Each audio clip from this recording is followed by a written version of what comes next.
نحمده ونصلي ونسلم على رسوله الكريم اما بعد فاعوذ بالله من الشيطان الرجيم بسم الله الرحمن الرحيم وإن لوطا لمن المرسلين إذ نجيناه وأهله أجمعين إلا عجوزا في الغابرين ثم دمرنا الآخرين۔ اور بے شک لوط ضرور رسولوں میں سے ہے، جب ہم نے اسے اور اس کے سب گھر والوں کو نجات بخشی، مگر ایک بڑھیا پیچھے رہ جانے والوں میں ہو گئی، پھر دوسروں کو ہم نے ہلاک فرما دیا۔ یہاں سے حضرت لوط علیہ السلام اور ان کی قوم کا واقعہ اللہ نے مختصر انداز میں بیان کیا اور فرمایا کہ اللہ تبارک و تعالی نے حضرت لوط علیہ السلام کو اہل سدوم کی طرف نبی بنا کر بھیجا، اور ان لوگوں نے حضرت لوط علیہ السلام کو جھٹلایا اور آپ کو شہید کرنے کا ارادہ کر لیا۔ تو اس وقت حضرت لوط علیہ السلام نے اللہ کی بارگاہ میں دعا مانگی، اے میرے اللہ، مجھے اور میرے گھر والوں کو ان لوگوں کے عمل سے نجات دے۔ اللہ تعالیٰ نے آپ کی دعا قبول فرمائی اور انہیں اور ان کے سب گھر والوں کو نجات بخشی، البتہ ایک بڑھیا عذاب کے اندر رہ جانے والوں میں شامل ہوئی۔ وہ بڑھیا جو تھی وہ آپ کی بیوی واہلہ اس کا نام تھا، یہ کافرہ بھی تھی اور خائنہ بھی، یعنی خیانت کرنے والی بھی تھی، تو یہ اس عذاب میں مبتلا ہوئی۔ پھر اللہ تبارک و تعالی نے حضرت لوط علیہ السلام اور جو آپ پر ایمان لائے تھے اور آپ کے گھر والوں میں سے ان سب کو نجات دی، اور پھر حضرت لوط علیہ السلام کی قوم جو تھی ان کے کفار پر اللہ نے پتھر برسا کر ان کی بستیوں کا تختہ الٹ کر سب کو ہلاک کر دیا۔ یہ پیچھے سورہ ہود میں، سورہ شعراء میں پوری اس کی تفصیل میں آپ کے سامنے عرض کر چکا ہوں۔ آگے اللہ تعالیٰ نے ارشاد فرمایا وَإِنَّكُمْ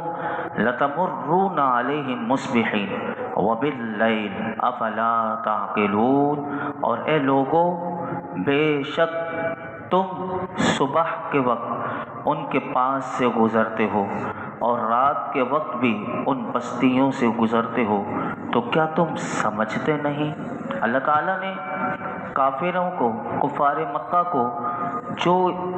حضور علیہ السلام کی دعوت پر لبیک نہیں کہتے تھے اور وہ اپنی ضد پر اڑے ہوئے تھے، تو اللہ تعالیٰ نے انہیں نصیحت اور عبرت کے لیے فرمایا کہ تم ملک شام کی طرف اپنے کاروباری سفروں کے دوران صبح و شام تم ان بستیوں سے گزرتے ہو، ان کی ہلاکت اور ان کی بربادی کے جو آثار ہیں ان کا تم نے اپنی آنکھوں سے تم مشاہدہ کرتے ہو، تو اللہ تعالیٰ نے فرمایا کیا تمہیں عقل نہیں کہ ان اجڑی ہوئی بستیوں سے عبرت حاصل کر لو، اور اس بات سے تم ڈرو کہ جیسے اللہ تعالیٰ نے اہل سدوم پر عذاب نازل کیا ویسا تم پر بھی عذاب اللہ نازل کر سکتا ہے، کیونکہ جو رب تعالیٰ کے ساتھ کفر اور تکذیب کرے، تو جس طرح اہل سدوم کے لوگوں نے اللہ تعالیٰ کے ساتھ کفر اور تکذیب کیا تھا، تو جو رب ان کو برباد کرنے پر قادر ہے، اے کفار مکہ، وہ تمہیں بھی ہلاک کرنے کی قدرت رکھتا ہے۔ یہاں پر یہ عبرت کے لیے انہیں کہا گیا۔ اب یہ 5ویں رکوع کا آغاز ہوگا سورہ صافات کا، اور یہ آخری رکوع ہے سورہ صافات کا۔ اب اللہ تعالیٰ نے ارشاد فرمایا وَإِنَّ يُونُسَ لَمِنَ الْمُرْسَلِينَ إِذْ أَبَقَ إِلَى الْفُلْكِ الْمَشْحُونِ، اور بے شک یونس ضرور رسولوں میں سے ہے جب وہ بھری کشتی کی طرف نکل گیا۔ یہاں سے حضرت یونس علیہ السلام کا اللہ نے واقعہ بیان کیا۔ حضرت یونس علیہ السلام کا نام جو ہے، جیسے کہ آپ نے سنا، یونس ہی ہے، یونس بن متا آپ کا نام ہے، اور آپ جو ہیں حضرت ہود علیہ السلام کی اولاد میں سے ہیں۔ آپ کے 2 لقب قرآن نے بتائے، ذو النون اور صاحب الحوت۔ حوت مچھلی کو کہتے ہیں، مچھلی والے، ذو النون کہا گیا، اور آپ بستی نینوا کے نبی تھے۔ جو موصل کے علاقے میں دجلہ جو عراق میں ہے وہاں اس کے کنارے پر واقع تھی، اور آپ نے 40 سال تک مسلسل لوگوں کو بت پرستی چھوڑنے اور اللہ کی وحدانیت کا اقرار کرنے کی دعوت دی۔ آپ اندازہ لگائیں کہ اللہ کے نبی کس مستقل مزاجی کے ساتھ 40 سال تک مسلسل انہیں توحید کی دعوت دیتے رہے، لیکن انہوں نے آپ کو جھٹلایا اور اپنے شرک سے باز نہ آئے۔ تب آپ نے اللہ کے حکم سے انہیں 3 دن کے بعد عذاب آ جانے کی خبر دی۔ پھر اللہ تعالیٰ نے فرمایا کہ جب وہ نکل گیا، اس سے کیا مراد ہے؟ مفسرین فرماتے ہیں حضرت یونس علیہ السلام نے اپنی قوم کو عذاب آنے کی جو خبر دی تھی اس میں تاخیر ہوئی، اور آپ اپنی قوم کے کفر و نافرمانی پر اصرار کرنے کی وجہ سے غضبناک ہو کر اللہ کی اجازت کے بغیر ہی ہجرت کے ارادے سے چل دیے، اور آپ نے یہ خیال کیا کہ اللہ تعالیٰ مجھ پر کوئی تنگی نہیں فرمائے گا اور نہ ہی اس فعل پر مجھ سے باز پرس ہوگی۔ اللہ اکبر۔ حضرت یونس علیہ السلام کے ہجرت کرنے اور غضبناک ہونے کی وجہ مفسرین نے ایک اور بھی لکھی کہ اس قوم میں جھوٹا ہونے پر ثابت ہو جائے نا، کہ جب کسی نے جھوٹ بولا اور وہ شخص ثابت ہو جائے کہ یہ جھوٹ بولا ہے تو اس قوم کے لوگ اسے قتل کر دیتے تھے۔ تو یہ بھی ایک سبب تھا کہ آپ نے یقینی طور پر، مفسرین فرماتے اللہ کے نبی سے بڑھ کر سچا کون ہوگا، اور حضرت یونس علیہ السلام نے یقیناً سچ کہا تھا، اور آپ نے اللہ کی وحی سے ہی انہیں بتایا تھا کہ اگر تم نے میری بات نہ مانی تو تم پر اللہ کا عذاب آئے گا، لیکن چونکہ فی الحال عذاب نہیں آیا تو قوم کی نظر میں آپ کا یہ کہنا خلاف واقعہ تھا، اور اسی لیے وہ آپ کے قتل کے در پہ تھے، اور آپ اسی اندیشے سے وہاں سے چل دیے۔ حالانکہ آپ نے عذاب کا تو فرمایا تھا لیکن کوئی متعین وقت انہیں نہیں بتایا تھا۔ عذاب کا کہا تھا 3 دن بعد، لیکن کوئی وقت ڈیوریشن کا ٹائم آپ نے بالکل نہیں بتایا تھا، جس پر معاذ اللہ قوم آپ کو جھوٹا کہہ سکتی تھی لیکن نہیں کہہ سکی، لیکن قوم پھر بھی آپ کو قتل کرنے کے در پہ ہو گئی۔ حضرت عبداللہ بن عباس اور حضرت وہاب بن منبہ رضی اللہ عنہما کا قول ہے کہ جب حضرت یونس علیہ السلام اپنی قوم سے عذاب کا وعدہ آپ نے کیا تھا، جب اس میں تاخیر ہوئی تو قتل سے بچنے کے لیے آپ ان سے چھپ کر نکل گئے، اور آپ نے دریائی سفر کا قصد کیا اور بھری کشتی میں سوار ہو گئے۔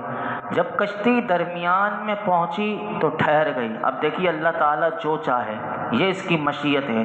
کشتی ٹھہر گئی، اور کشتی ٹھہرنے کا کوئی ظاہری سبب موجود نہیں تھا۔ حضرت عبداللہ بن عباس فرماتے ہیں کہ جو کشتی چلانے والا ملاح تھا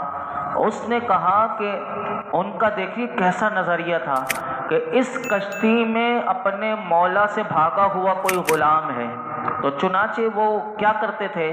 کہ اب قرآن دازی کریں گے اور اس کا نام آ جائے گا، جو بھاگا ہوا ہوگا تو اس کا نام آ جائے گا۔ چنانچہ انہوں نے قرآن دازی کی، جتنے کشتی میں لوگ تھے سب کے نام لکھ کر انہوں نے قرآن دازی کی، اور کشتی میں آپ ہی کا نام نکلا۔ اب یہ دیکھیے یہ اللہ کے وہ ہیں کام کہ پھر اللہ کی مشیت، تو اس پر آپ کا ہی نام نکلا تو آپ نے فوراً کشتی والوں کو کہا میں ہی وہ غلام ہوں۔ اس کے بعد کشتی والے یہ کرتے تھے کہ جس کا نام نکلتا تھا اسے بیچ سمندر میں پھینک دیتے تھے، یہ وہ سمجھتے تھے کہ یہ اس کی سزا ہے۔ تو آپ کو بھی جب دریا میں ڈال دیا گیا،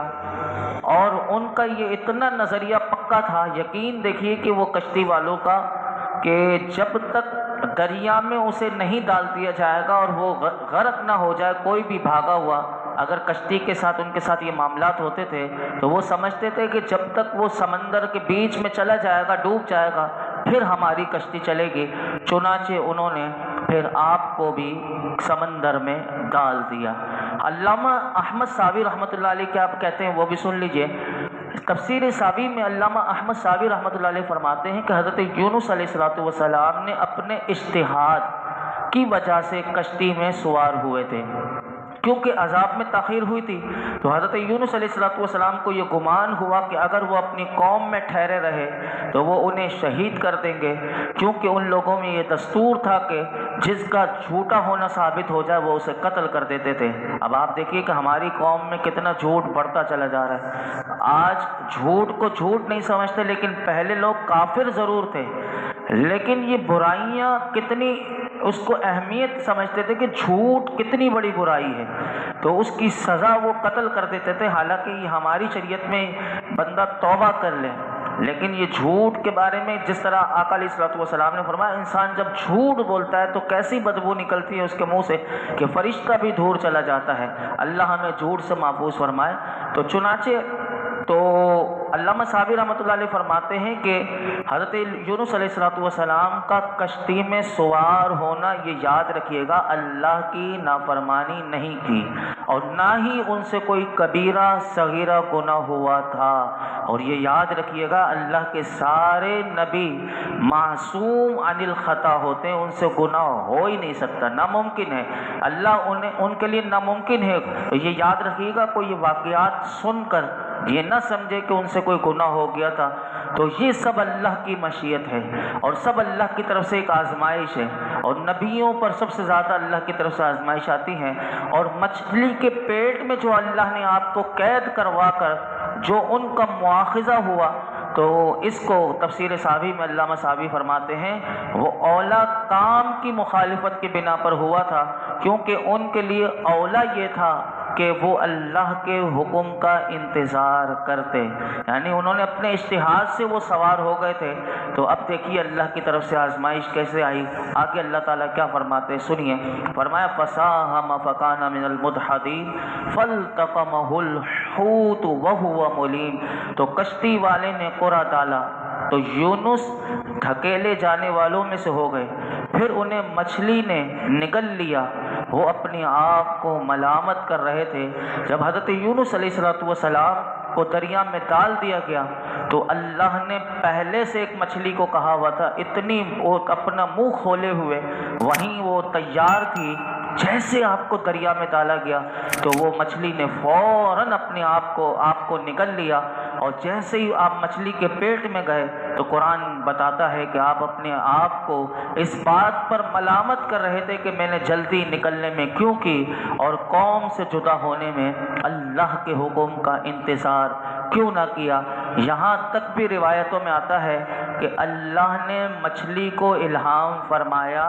کہ میں نے حضرت یونس میرے نبی کو جو تیرے پیٹ کی غذا نہیں بنایا بلکہ تیرے پیٹ کو ان کے لیے قید خانہ بنایا ہے، لہٰذا اے مچھلی نہ تو نے ان کی کوئی ہڈی توڑنا ہے اور نہ ان کا کوئی گوشت کاٹنا ہے۔ یعنی مچھلی کو بھی یہ اللہ تعالیٰ نے بتا دیا کہ نہ ان کا گوشت کاٹ سکتی ہے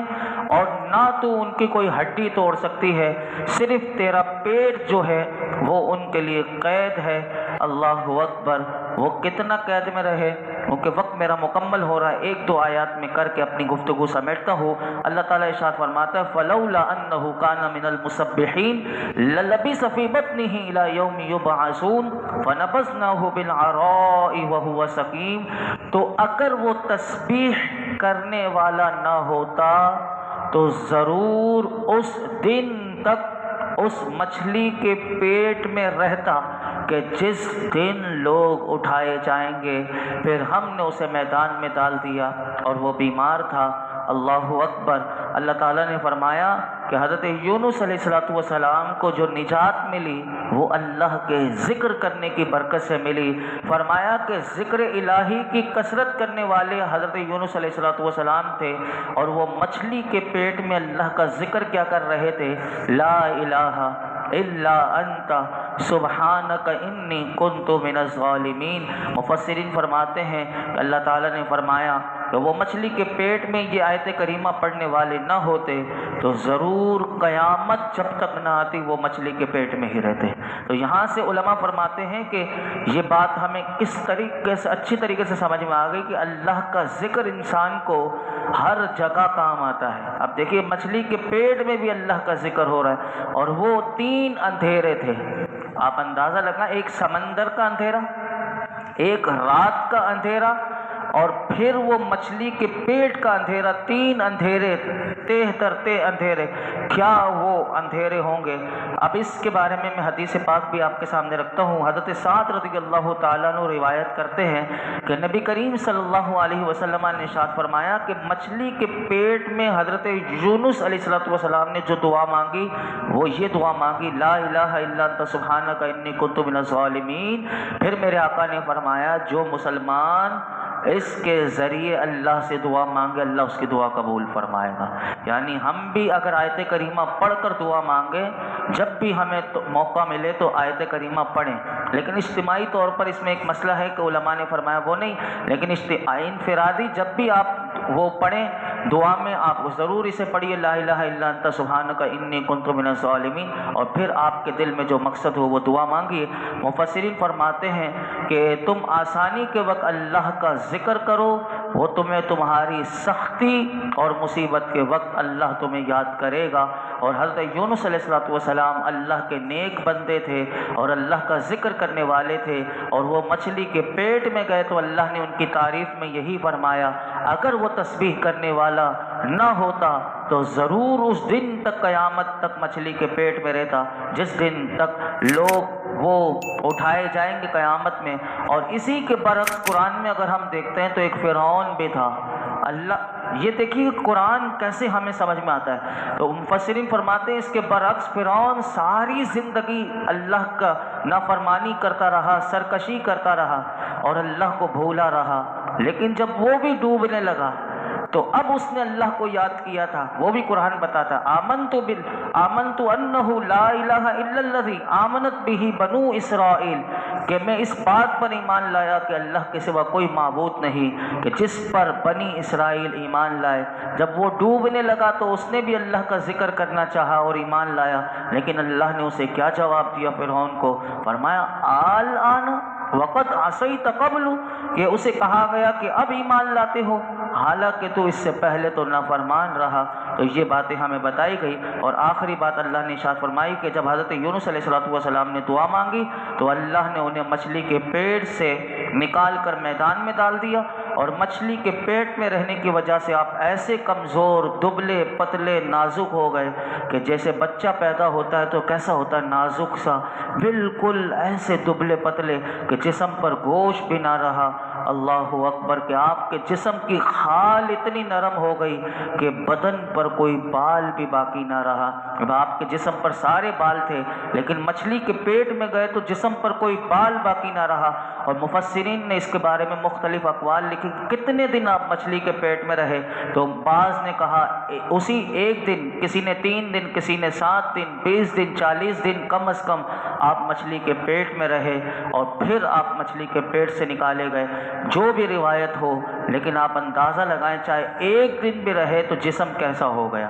اور جسم کی کھال بالکل ایسی ہو گئی کہ جیسے بچہ پیدا ہوتا ہے۔ پھر فوراً اللہ نے علاج بھی کیسے کیا کہ جب آپ کو دریا سے نکال کر وہ جو میدان میں ڈال دیا گیا، پھر وہ اگلی آیت میں کل آپ کے سامنے عرض کروں گا اس کا علاج کیسا تھا، اور وہ اللہ رب العالمین کا کرم نوازی کیسی ہوتی ہے، کل انشاءاللہ سماعت کریں گے۔ اللہ ہمیں غور و فکر کی توفیق عطا فرمائے۔ الحمدللہ رب العالمین والصلاة والسلام علی سید الانبیاء والمرسلین وعلی آلہ واصحابہ اجمعین۔ یا اللہ پاک جو کچھ سنا اس میں کوئی غلطی کوتاہی ہو معاف فرما دے، اپنی بارگاہ میں قبول فرما۔ اللہ ہمیں اپنا کثرت سے ذکر کرنے والا بنا دے، اخلاص للہیت کے ساتھ عبادت کی روح عطا کر دے، ذکر کی روح عطا کر دے، درود پاک کی روح عطا کر دے۔ اللہ جس مقصد اور جس مولا کریم سوچ کے ساتھ ہمیں تیرا ذکر کرنا چاہیے، مولا ہمیں وہ فکر، وہ ذکر اور اس کی روح عطا کر دے۔ یا رب العالمین ہمارے تمام صغیرہ کبیرہ گناہ معاف فرما، ہمارے والدین کی، میرے آقا کی تمام امت کی بے حساب مغفرت فرما، دنیا اور آخرت کی ساری بھلائیاں، خیر، عافیتیں، عزتیں، نعمتیں، راحتیں، وسعتیں، کشادگی، اے اللہ مولا کریم ہر چیز ہمیں اپنے فضل سے عطا فرما۔ اللہ تو ہم سے ہمیشہ کے لیے راضی ہو جا۔ آج تک جتنی دعائیں کی ہیں آئندہ کریں گے سب دعاؤں کو قبول فرما۔ وصلی اللہ تعالی علی خیر خلق محمد وعلی آلہ وصحبہ اجمعین۔